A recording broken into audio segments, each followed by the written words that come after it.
Zeke não morreu, Sanvi fez cagada, Cal foi resgatado, o trio que era pra estar mais congelado que coração de aquariano escapou, sabe-se Deus como, vamos discutir sobre isso. O Ben teve um outro chamado com aquela desgraça daquele avião explodindo em pedaços em pleno voo. E aí no fim do episódio, pló, cai no nosso colo dois caras pescando um pedaço desse avião.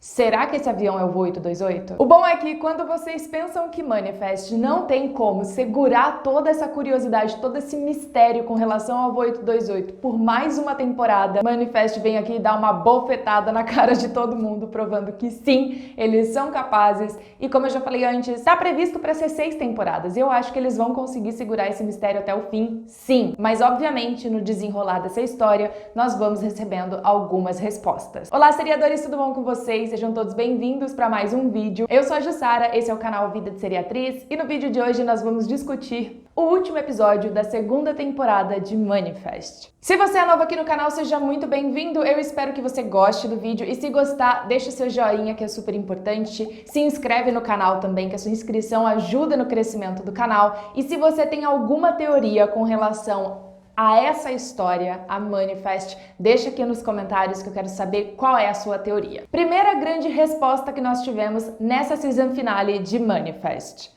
É possível vencer a data limite. O Zeke comprovou isso. Como eu tinha falado para vocês no vídeo anterior, o fim escolhido para o personagem Zeke dentro de Manifest seria importantíssimo para poder mandar um recado para o restante dos personagens. Porque nós temos os passageiros do Voo 828, todos ali têm uma data de expiração, uma data de validade, e nós tínhamos o Zeke, cuja data era um pouco mais curta. Ele tinha menos tempo na Terra do que os outros passageiros, e ele estava encontrando seu fim. E com isso tudo acelerou, né? Ele quis casar com a Mick, ele pediu perdão para os pais, ele pediu perdão para todo mundo que ele tinha magoado uma vez na vida e ele perdoou também todo mundo que magoou ele. Ou seja, a missão dele foi cumprida, mas e agora? Será então que Manifest ia matar esse personagem tão importante para a história e mostrar que a data limite é muito mais difícil de ser batida, ou simplesmente eles iam continuar com esse personagem vivo? Qualquer um dos lados que a série escolhesse para ir, eu ia ficar satisfeita, eu ia ficar bem feliz, porque afinal de contas ia dar um rumo para a história. Se eles tivessem escolhido matar o Zeke, eu ia ficar muito feliz, triste ao mesmo tempo, porque eu gosto muito do Zeke, mas eu ia ficar feliz porque eu saberia que lá pra frente esses personagens teriam muito mais problema pra poder resolver essa questão da data limite. Porém, eles escolheram manter esse personagem vivo e eu gostei bastante porque ainda fica dentro do contexto bíblico que eu tanto defendo que a série tem seguido. Obviamente, eles podem escolher um final super racional pra essa história, tem muita gente que acredita que Manifest vai terminar de uma forma extremamente racional. Não gosto muito disso, eu devo confessar, mas eu entendo que existe essa possibilidade da gente ter algo mais racional dentro dessa história, tipo, possível de explicar com tecnologia, porém eu gosto mais do lado da história que não tem explicação. O fato é que o Zeke, ele ficou vivo, só que ele não ficou vivo simplesmente porque ele ficou deitado na cama dele em casa. Ele ficou vivo porque ele abraçou todos os chamados que ele recebeu. E cara, o homem estava morrendo congelado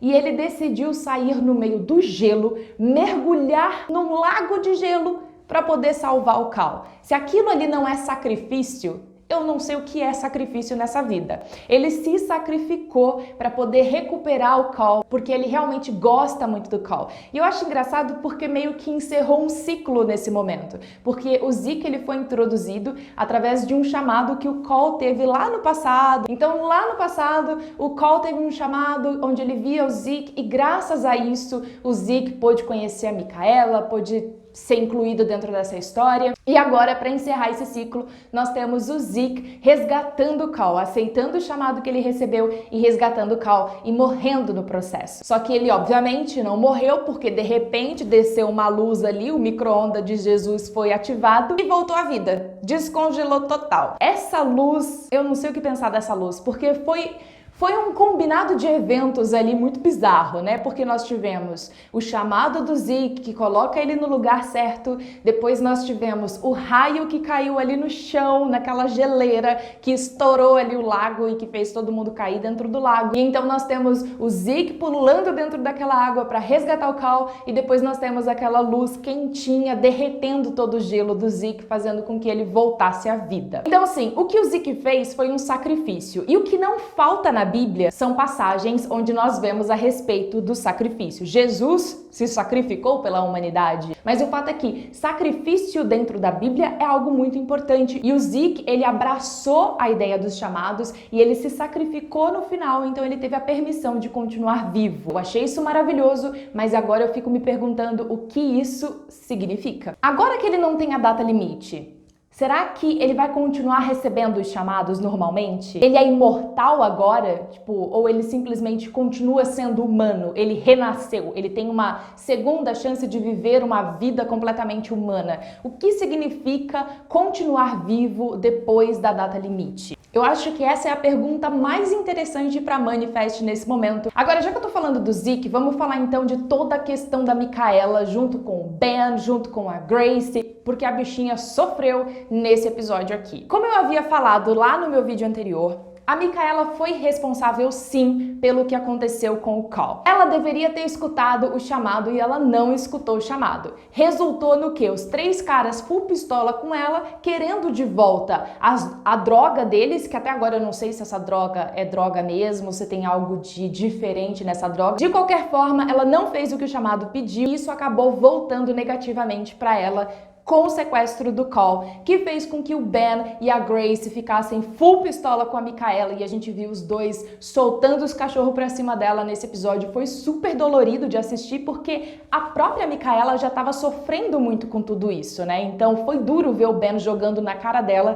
que ela deveria ter atendido o chamado. Só que aqui tem 2 coisas que eu gostaria de levantar. A primeira delas é baixa tua bola, Ben. Baixa tua bola, meu anjo. Porque o Ben, ele mesmo, já estava questionando a natureza dos chamados em alguns episódios anteriores, depois da conversa que ele teve com o Adrian. Ele estava questionando se esses chamados eram algo realmente positivo ou negativo, se eles deviam atender os chamados de olhos fechados. Então ele não pode culpar a Micaela por simplesmente ter seguido algo que o coração dela pediu. De tipo, não deixa esses caras soltos, porque eles não são boas pessoas, eles podem acabar machucando alguém. Então eu não acho justo o Ben soltar os cachorros pra cima da Micaela, mas eu entendo, porque ele na posição de pai, ele vê ali uma possibilidade, existia a possibilidade da Micaela ter seguido os chamados e nada disso ter acontecido, então de certa forma ele vê que a culpa disso tudo é por conta da Micaela. Só que, aí entra a parte 2 desse negócio. Eu não sei se a Micaela realmente teve escolha neste ponto da história. Porque lá no começo da série, um pouco antes disso, o Cal teve o chamado com as sombras. Mas se já existia um chamado com relação a essas 3 sombras, é porque meio que já estava previsto que a Micaela ia tomar a decisão de não seguir o chamado e acabar prendendo esses 3 sequestradores. Então será que a Micaela realmente teve alguma escolha em tudo isso? E eu acho legal esse ponto da série, de novo dentro de um contexto bíblico. Se a gente olha para a Bíblia, tem toda a questão do livre-arbítrio. Só que, por exemplo, eu sou messiânica. Dentro da igreja messiânica, acredita-se que o ser humano ele tem o predestino e o destino. O predestino é algo que já foi feito para você. Você vai ter que chegar lá no fim da sua vida. O caminho é que não importa. Então eu não sei se esses chamados eles funcionam em cima de um predestino, em cima de algo que já foi pré-definido para você, de que você vai ter que passar por aquele momento. Eu não sei se, por exemplo, se a Micaela tivesse tomado a decisão de deixar esses caras irem, se eles não teriam de alguma forma apresentado de alguma forma uma ameaça para a família dos Stones.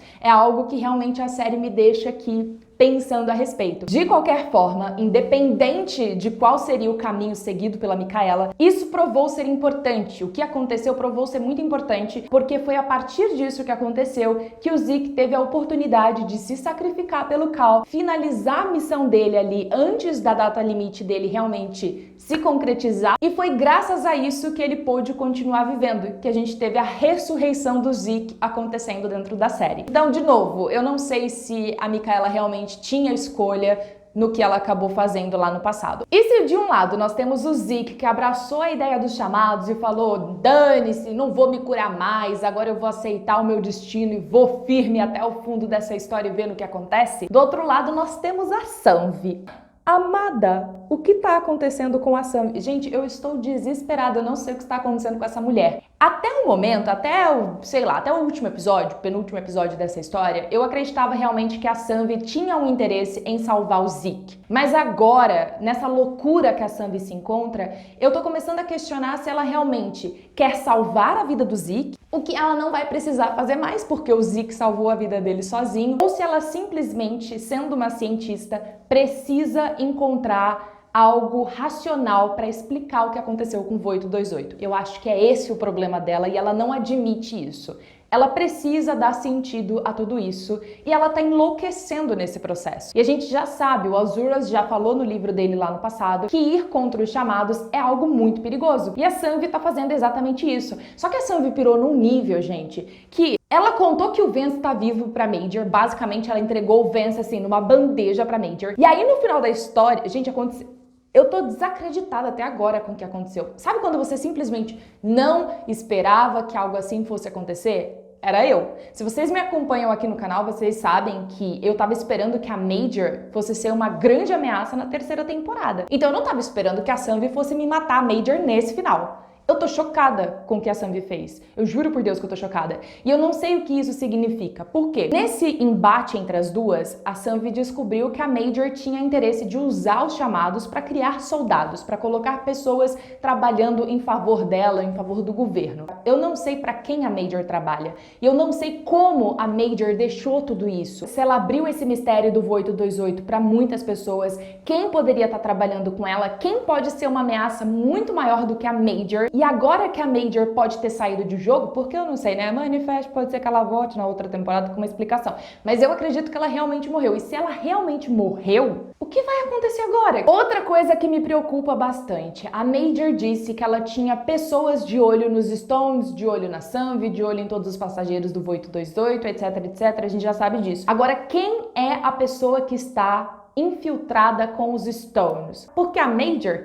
ela deixou bem claro que ela sabia exatamente como tinha sido o casamento da Micaela, meus anjos. E o casamento da Micaela foi dentro da casa do Ben, não foi uma igreja, um local que a pessoa pode passar na porta, olhar lá dentro e falar: e aí, que casamento lindo. Se a Major tem informações do casamento da Micaela, significa que alguém de dentro do casamento da Micaela pode ter passado informações pra Major. E a única pessoa que me vem na cabeça é a Mikami, que é a personagem mais recente que a gente tem dentro dessa história. Será então que a Mikami é a infiltrada pela Major dentro dessa história? Será que a gente não pode confiar nessa personagem? Eu quero confiar na Mikami, porque eu gosto dela, eu acho ela legal. Eu não quero me decepcionar. E uma pessoa sumiu desse último episódio de Manifest. Manifest faz isso, né? Eles esquecem os personagens no churrasco, aí depois eles chamam, não explicam onde a pessoa tava, dane-se. Mas enfim, eu senti falta do TJ. Eu achei que o TJ poderia estar dentro desse episódio, era importante que ele estivesse dentro desse episódio, afinal de contas nós estamos falando do sequestro do Cole e estamos falando do renascimento do Zeke. Como assim o TJ não está aqui nesse momento? Eu achei muito bizarro não incluírem o TJ nesse fim de episódio, mas tudo bem, é Manifest.